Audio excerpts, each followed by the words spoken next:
राज्यात सुरू असलेल्या विधिमंडळाच्या पावसाळी अधिवेशनाचा आज शेवटचा दिवस आहे। अंतिम आठवडा प्रस्तावावर आज चर्चा होणार आहे। मुख्यमंत्री फडणवीस आज उत्तर देणार आहेत। महाराष्ट्राच्या पावसाळी अधिवेशनाचा आज शेवटचा दिवस आहे। अंतिम आठवडा प्रस्तावावर आज सभागृहामध्ये चर्चा होईल आणि त्याला मुख्यमंत्री देवेंद्र फडणवीस उत्तर देतील। स्टँड अप कमेडियन कुणाल कामरा आणि ठाकरेंच्या शिवसेनेच्या उपनेत्या सुषमा अंधारे यांच्याशी संबंधित विशेष अधिकार समितीचा अहवाल आज सादर होण्याची शक्यता कमी असून अहवालासाठी पुढील अधिवेशनाच्या तारखेपर्यंत अधिवेशनाच्या अखेरपर्यंतची मुदतवाढ मागितली जाणार असल्याची माहिती। आपले प्रतिनिधी पंकज दळवी आपल्यासोबत जोडले गेलेले आहेत। पंकज यांच्याशी या संदर्भात बोलूया। पंकज, आज शेवटचा दिवस आहे।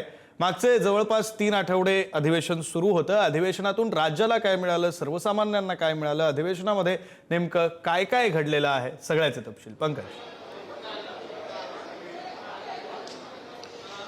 विक्रांत, अधिवेशनाचा आज शेवटचा दिवस आहे। आपण थेट विधानमंडळाच्या पायऱ्यांची दृश्य बघतोय। अर्थात आमदार, मंत्री, त्यांचे पीए यांची लगबग सुरू आहे। आज कामकाज जे आहे ते पूर्ण करायचे आहे। संध्याकाळी 4 वाजेपर्यंत विधान परिषदेत उपमुख्यमंत्री एकनाथ शिंदे जे आहेत ते अंतिम आठवडा प्रस्तावाला उत्तर देतील। 3 वाजता मुख्यमंत्री देवेंद्र फडणवीस अंतिम आठवडा प्रस्तावाला उत्तर देणार आहेत। अर्थात प्रश्न महाराष्ट्राच्या हाती काय लागलं, तर काही महत्त्वाची विधेयकं जी आहे ती पास झाली।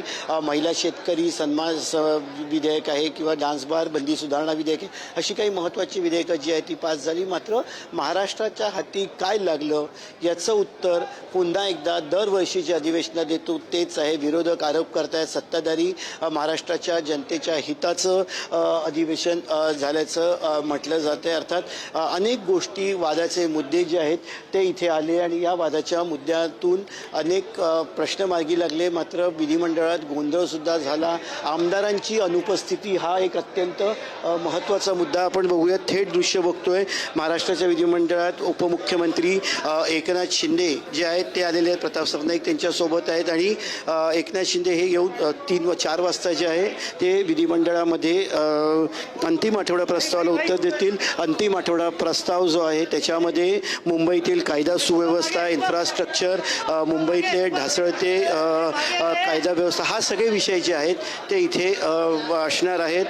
एक उपमुख्यमंत्री एकनाथ शिंदे हे विधिमंडळाच्या पायऱ्यांवरती आलेले आहेत। पत्रकारांना पोस्ट जाताना देत आहेत। मंत्री प्रताप सरनाईक त्यांच्यासोबत आहेत। अर्थात अधिवेशनामध्ये नक्की हाती काय लागलं हा प्रश्न आज नक्कीच मुख्यमंत्री असतील, उपमुख्यमंत्री दोन्ही असतील यांना विचारलं जाईल आणि त्याच्यानंतर जे आहे विरोधक जे आहेत ते आरोप करतील। पण गोंधळ गदारोळ प्रचंड झाला आणि सगळ्यात महत्त्वाचं म्हणजे आमदारांची अनुपस्थिती हा अत्यंत महत्त्वाचा विषय जो आहे तो या अधिवेशनात होता। आमदार, मंत्री हे कामकाजाच्या वेळी अनुपस्थित राहत असल्याचा अनेक वेळा पाहायला मिळालं। अनेक वेळा कामकाज जो आहे ते थांबवलं, कामकाजाची वेळ फुकट जी आहे ती गेली।